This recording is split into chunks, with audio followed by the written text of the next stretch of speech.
The first thing I noticed was how quiet my body got when the phone buzzed. Not my head. My head was still trying to keep up with the room, but my hands went steady, like they already knew. We were seated at a round table near the front of the ballroom. The kind of place where the plates cost $2,000 each and nobody ever admits they are full. I was next to the CEO because compliance always gets placed near leadership. It looks responsible in photos. I felt out of place in a way that had nothing to do with my dress and everything to do with age. Most of the people around me had gray at their temples and stories they liked to repeat. The phone buzzed again, short and sharp against my palm. We're going in a different direction. That was the whole message. No greeting, no name, no explanation. Just a sentence that felt rehearsed, like it had been copied and pasted from a template someone else wrote. I read it once, then again. Slower. I didn't answer. I didn't look around. I didn't even breathe differently. The calm surprised me. I had expected panic, heat, something dramatic. Instead, it felt like when the power goes out and everything pauses for half a second before you hear people react. The CEO leaned toward me, still smiling at someone across the table. He smelled like expensive soap and red wine. He was talking about growth, about momentum, about the next quarter. I waited until he finished his sentence. Then I turned my phone toward him. I didn't explain. I didn't point. I just held it there, screen glowing between us. His eyes dropped. He stopped smiling. He read the message the same way I had. Once, then again. His fork hovered above the plate, undecided, before he set it down. That was when the clock started. Even though nobody said it out loud, 15 minutes. That was all it took for the room to keep laughing while something else shifted underneath the table. I stayed in my chair. I kept my hands folded in my lap. My legs felt hollow, like I'd stood up too fast. But I didn't move. My name is Avery Caldwell. I am 30 years old. I had known this moment was possible. I just hadn't expected it to arrive wrapped in linen napkins and applause. As the CEO leaned back and reached for his phone, I stared at the centerpiece and realized I was already counting time in my head. Not minutes yet, just changes. When the music swelled again and someone clinked a glass for attention, I felt the shape of what was coming settle into place. Quiet and unavoidable, carrying me forward into everything that had led me here. Someone once asked if I could grab coffee before a compliance briefing. He said it gently, like it wasn't an insult. I'm running the review, I told him. He blinked, smiled. Right, of course. Just thought I know what you thought. I said, and he laughed like I was joking. At 30, I was the youngest person in compliance by a decade, maybe two. People talked to me like I was still training, still learning the ropes. They called me detail-oriented, organized, helpful. Nobody said authoritative. Nobody said necessary. You didn't build the system, Mark had said once, leaning against my desk. So let's not get territorial. I maintain what keeps it legal. I said. He nodded. Already half gone. Exactly. Support. Support. That word followed me everywhere. Support meant I was looped in late. Support meant my name didn't make it onto slides. Support meant people smiled while ignoring the parts I flagged. In meetings, someone would explain my own notes back to me. Wrong. Slowly. Like I needed help understanding them. That clause is flexible. A consultant said once. It's not. I replied. Well, we'll see. He said, smiling like we were equals. We did see. Months later. After a scramble. After legal called. Nobody apologized. They just stopped inviting me. I didn't build the system. No, I didn't pitch it on stage or slap my name on it. I just kept it from breaking laws that could cost the company its future. I kept the lights on. Quietly. People resent that kind of work. You can't brag about it. You can't sell it. You can only notice it when it's gone. By the time I realized how invisible I'd become, I was already being treated like a risk instead of a safeguard. Not dangerous, just inconvenient. And inconvenient things get moved out of the way. The CEO liked rooms where people leaned in when he spoke. You could tell by the way he paused, just long enough to let silence work for him. Let's keep this high level, he said in one meeting. Palms open, friendly, details slow momentum. I cleared my throat. Compliance isn't a detail. It's the structure. He smiled at me like I'd said something cute. Of course it is. That's why we have you. Have you not listened to you? He loved panels, loved interviews, loved saying things like future-facing and strategic alignment. When cameras were around, he stood straighter. When spreadsheets showed up, he leaned back. Can we delegate the technical friction, he asked once, glancing at legal, then at me. We don't need to get stuck in the weeds. It's not friction, I said. It's federal requirement. Right, he replied, already checking his phone. But still, that was his blind spot. He thought compliance was a box you checked once, then forgot about, something that stayed done if nobody touched it. Months earlier, I'd sent him a sign-off request. Simple. A change in language that needed his approval because it affected officer of record credentials. I flagged it as time-sensitive. He didn't respond. I followed up. Once. Nothing. A week later, I caught him in the hallway. I need that sign-off. He frowned, like he was trying to place me. Email it to my assistant. I already did. Well, he said, shrugging. If it was urgent, legal would have escalated. I am legal. I said, he laughed. Not mean, just dismissive. You know what I mean. I did. He meant urgent meant visible. Urgent meant loud. Urgent meant something that could embarrass him if ignored. Quiet systems didn't count. That was the problem. He thought leadership was about being seen at the right moments. He didn't understand the parts that worked best when nobody noticed them at all, and I'd let that slide longer than I should have. The clause wasn't dramatic. That's the thing people never understand. It came out of a regulatory update buried in a federal bulletin nobody reads unless it's their job. Officer of record credentials, chain of authorization. A requirement that any automated system touching government bids had to tie back to a named, certified human being. Me. I brought it up in a review meeting with legal and 2 consultants who kept saying scalable like it was a prayer. This changes how approvals work.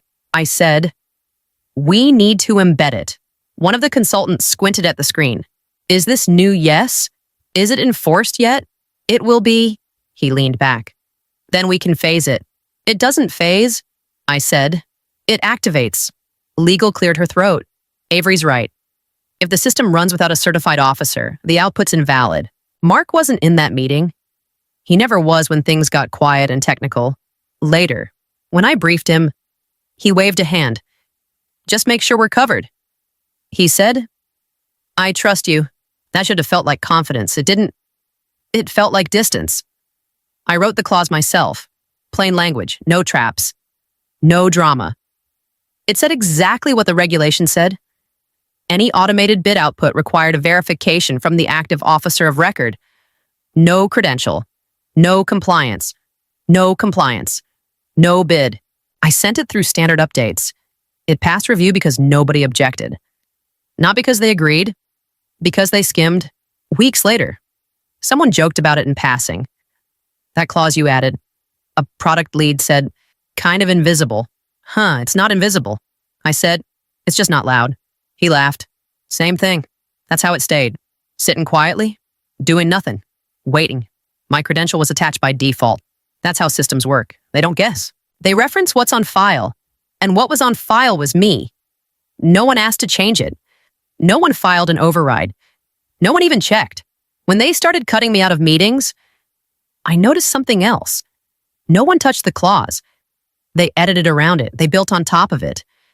They assumed it was passive. It wasn't. It didn't need me to defend it. It didn't need me to remind anyone it existed. It just needed the system to keep running the way it was designed to. Quietly, precisely, without permission. By the time I realized they thought they'd made me irrelevant, the clause had already done what I'd built it to do. It made my absence matter more than my presence ever had. I noticed it first in my inbox, or the absence of it. A thread popped up between legal and product. Same subject line I'd been on for months. My name wasn't there. I walked over to Jenna from legal and said, I didn't get looped on the update. She glanced at her screen. Oh, I thought you were stepping back from that. Based on what she hesitated. That's just what Mark said. There was no meeting. No warning. Just a soft decision made somewhere I wasn't invited. The edits came next. I opened a compliance document I'd written and saw tracked changes from people who'd never touched it before. This language is too rigid. One comment said, "It's regulatory." I typed back. A reply came fast. "We're simplifying." Simplifying meant removing my name from the footer. Simplifying meant changing required to recommended. Simplifying meant pretending rules were suggestions. In a review call, someone explained my own clause back to me. Wrong. So the officer's sign-off is optional unless flagged. A project manager said, "It's not optional." I said, "It's binding." He smiled through the camera. "We'll take that under advisement." I muted myself, not because I had nothing to say, because I knew exactly how it would land. Young, difficult, not collaborative. My name disappeared from the version history a week later. Replaced with team review, I didn't confront anyone. I started saving copies. Every draft, every timestamp, it felt small, petty, maybe, but it was the only way to prove I'd ever been there. People stopped asking my opinion. They stopped arguing with me. That part was worse. At least arguments mean you're seen. Now I was just a gap they worked around. When I passed Mark in the hallway, he said, "You doing okay? I'm doing my job." I said, he nodded like that answered everything. By the time I realized I'd been erased without a single conversation, the systems I'd built were already running without me. And that silence felt heavier than any direct attack ever had. I drafted the email to HR 3 times. The first version was calm. Facts only, timelines, attachments. I sounded like myself. The second version was sharper, still polite, but tighter around the edges. The third one I didn't recognize. Defensive, thin, like I was asking permission to exist. I deleted all of them. HR had smiled at me before. That careful smile that says, "We hear you," without promising anything else. I could already imagine the meeting. "Let's talk about tone." They'd say, "I'm talking about process." I'd reply, "And we're talking about collaboration." They'd finish. I didn't want to argue about feelings when the problem was structural. Mark stopped by my desk later that week. He leaned against the edge like he used to. "You've been quiet," he said. "I'm working." I said, "Good." He replied, "Just checking in." Checking in meant checking if I was still contained. I stayed silent because silence bought me time. Loud people trigger defenses. Quiet people get underestimated. I let them assume I was shrinking. I let them think I was confused. I nodded in meetings I shouldn't have been in and said nothing in meetings I should have led. One afternoon, alone, I stared at my own reflection in the dark screen of my laptop and thought, maybe they're right. Maybe I was rigid. Maybe I wasn't adaptable enough. Maybe this was what being young and technical looked like when it hit real leadership. That doubt scared me more than being pushed out. So I stopped trying to be understood. I focused on being accurate. I checked credentials. I verified logs. I made sure nothing I'd built could be moved without leaving fingerprints. Silence wasn't noble. It wasn't graceful. It was a choice I made because I needed space to see the whole board. And because once you speak, you can't take it back. He was halfway through a sentence when I moved. Not fast, not dramatic. I just lifted my phone and turned it so the screen faced him. That was it. No preface, no warning. He finished his sentence anyway. Old habit. Then his eyes dropped. The smile stayed for half a second too long. "What's this?" he said. I didn't answer. He read it. Once. His thumb scrolled without thinking. Like there had to be more. There wasn't. Then he frowned and leaned closer, close enough that I could hear his breathing change. "This isn't final." He said, "Not to me." "To the phone." "It is." I said. He looked up at me for the first time all night. Really looked. "Who sent this HR?" I said. He nodded like that helped. "Okay, we'll talk tomorrow." "There's nothing to talk about," I said. "It's already active." His jaw tightened. "Active how?" "The clause." I said. "The officer of record requirement." He shook his head once. "That's internal. It's federal." I said. "And it's attached to the system." He sat back. The confidence drained slow, like air leaking instead of popping. He picked up his fork, set it down again, didn't touch the food. "You didn't mention this," he said. "I did." I said. "You didn't sign." He opened his mouth, closed it. "Tried again." "Legal would have flagged I am legal for this." I said. That landed. He glanced around the room like he was checking if anyone else had noticed the shift. They hadn't. People were laughing. Someone clinked a glass. The band started up again. He lowered his voice. What does this mean? It means the system can't run without my credential. I said, and you removed my access. His hand went to his phone. Stopped. He didn't unlock it. He just held it there. Like it might betray him. How long? He asked. I checked the clock in my head. About 15 minutes. He swallowed, nodded once, not at me, at the situation, at the thing he couldn't charm or spin. Stay here, he said. I didn't move. I watched him stand, smooth his jacket, and walk away like this was just another conversation he needed to manage. Only this one wasn't listening anymore. He came back to the table with a different face, same posture, same suit, but the eyes were elsewhere. Legal's reviewing. He said, sitting down. Just a formality. I nodded. It won't take long. He glanced at his watch. Didn't argue. A woman from legal appeared near the edge of the room, pretending to check her phone. She caught his eye. Shook her head once. Small. Final. He leaned toward me. They're saying the credential chain's locked. It is, I said. By you? Yes. He exhaled through his nose. We can override. You can't, I said. Not without triggering an audit. He stared at the table. Who else knows? Anyone who checks? I said, eventually. He nodded again. That nod was different. Less confident. More careful. Like he was learning how to stand on ice. Another man joined us. Security. I recognized him from the office, though we'd never spoken. Sir, the man said, voice low. We need a word. The CEO looked up. Now. Yes. He glanced around the room. People were still eating, still laughing. A server refilled glasses like nothing was wrong. Give me a minute, he said. I'm afraid not, the man replied. That was when the CEO finally looked at me. Not for leverage, not for reassurance, just to see if I'd change my mind. I didn't. He stood, straightened his jacket. Let's keep this discreet. It will be, the man said. They walked away together. Not rushed, not dramatic, just two men moving toward a side door most people didn't notice. The chair beside me stayed empty. Someone leaned across the table and asked, Where did he go, Call? I said. They nodded, satisfied. A few minutes later, another message lit up my phone. Not from HR this time, from legal. We need to talk first thing Monday. I locked the screen and set the phone face down. My hands were shaking now. Not from fear, from release. From holding something too tight for too long. The music swelled. Applause broke out for a speaker I hadn't been listening to. The room kept celebrating. Only one thing had changed, and it had changed quietly. I stayed seated until dessert arrived. I didn't touch it.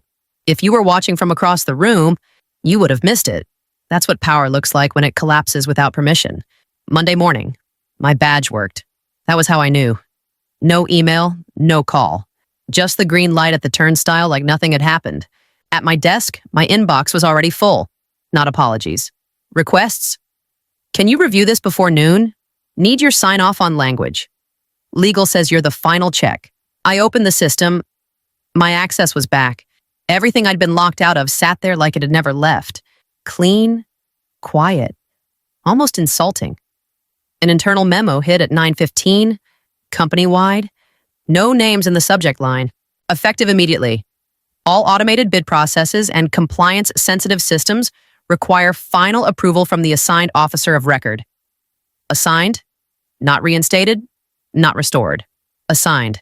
I scrolled. There was my name. Correct spelling, correct title. Marks wasn't there. A few people stopped by my desk.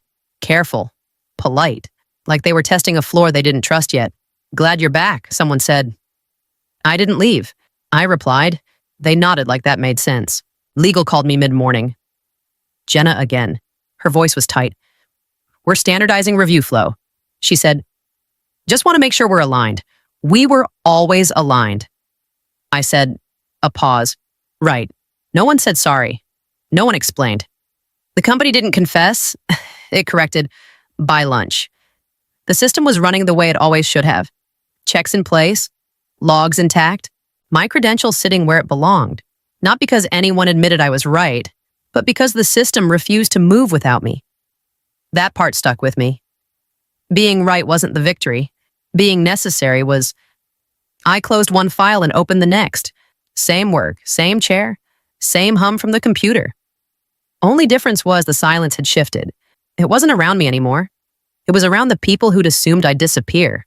I came in early, not to prove anything, just habit. The desk was the same. Chair still tilted left. I opened the folder and slid the claws back where it belonged. Not hidden. Not highlighted. Filed. That felt right. Legal stopped by mid-morning. New face this time. Careful tone. We're locking the process. She said, nothing moves without your sign-off. Good. I said. She hesitated. You're young for this role. I'm old enough to keep you out of trouble. I said. She smiled. Not warm. Not cold. Respectful. Later. Someone from product leaned over the divider. No hard feelings. I don't do feelings at work. I said, meh. I do outcomes. That was the truth. I wasn't angry anymore. Anger burns fast and leaves nothing useful behind. What stayed was clarity. Systems remember. Paper trails remember. Logs remember. People forget when it's convenient. I didn't get an apology. I didn't want one. Apologies make people feel better without changing anything. The system changed.